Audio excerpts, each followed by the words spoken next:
बहुत पहले की बात है। एक सुंदर सा गांव था। गांव में एक किसान रहता था। किसान के पास एक गाय था। एक दिन की बात है, गाय घास चरने के लिए जंगल में गई। शाम ढलने ही वाली थी कि उसने देखा एक बाघ उसके तरफ दबे पांव आ रहा था। वो डर के मारे इधर उधर भागने लगी। वो बाघ भी उसके पीछे दौड़ने लगा। दौड़ते हुए गाय को सामने एक तालाब दिखाई दिया। घबराई हुई गाय उस तालाब के अंदर घुस गई। वो बाघ भी उसका पीछा करते हुए तालाब के अंदर घुस गया। तब उन्होंने देखा कि वो तालाब बहुत गहरा नहीं था, उसमें पानी कम था और वो कीचड़ से भरा हुआ था। उन दोनों के बीच दूरी काफी कम हो गई, लेकिन अब वो दोनों कुछ भी नहीं कर पा रहे थे। वह गाय उस कीचड़ के अंदर धीरे धीरे धंसने लगी। वो बाघ भी उसके पास होते हुए भी उसे पकड़ ही नहीं पा रहा था। वो भी धीरे धीरे कीचड़ के अंदर धंसने लगा। दोनों ही करीब करीब थे। उनकी पैर तालाब के अंदर फंस गए। दोनों हिल भी नहीं पा रहे थे। गाय के करीब होने के बावजूद भी वो बाघ उसे नहीं पकड़ पा रहा था।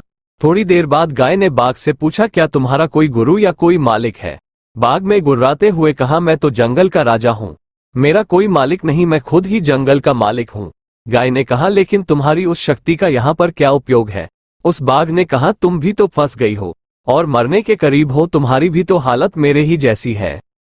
गाय ने मुस्कुराते हुए कहा, बिल्कुल नहीं, मेरा मालिक जब शाम को घर आएगा और मुझे वहां नहीं देखेगा तो वह ढूंढते हुए यहां जरूर आएगा और मुझे इस कीचड़ से निकालकर अपने घर ले जाएगा।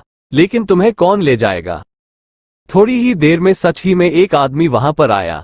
वह गाय का मालिक था और गाय को के छेद से निकालकर अपने घर ले गया। जाते समय गाय और उसका मालिक दोनों एक दूसरे की तरह कृतज्ञतापूर्वक देख रहे थे। वे चाहते हुए भी उस बाघ को कीचड़ से नहीं निकाल सकते थे, क्योंकि उन्हें अपनी जान का खतरा था।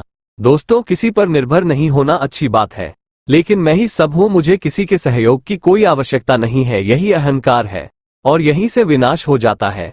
ईश्वर से बड़ा इस दुनिया में सच्चा हितैषी कोई नहीं होता है, क्योंकि वही अनेक रूपों में हमारी रक्षा करता है। दोस्तों, हमारी इस कहानी की बात सही लगी तो शेयर और सब्सक्राइब करें।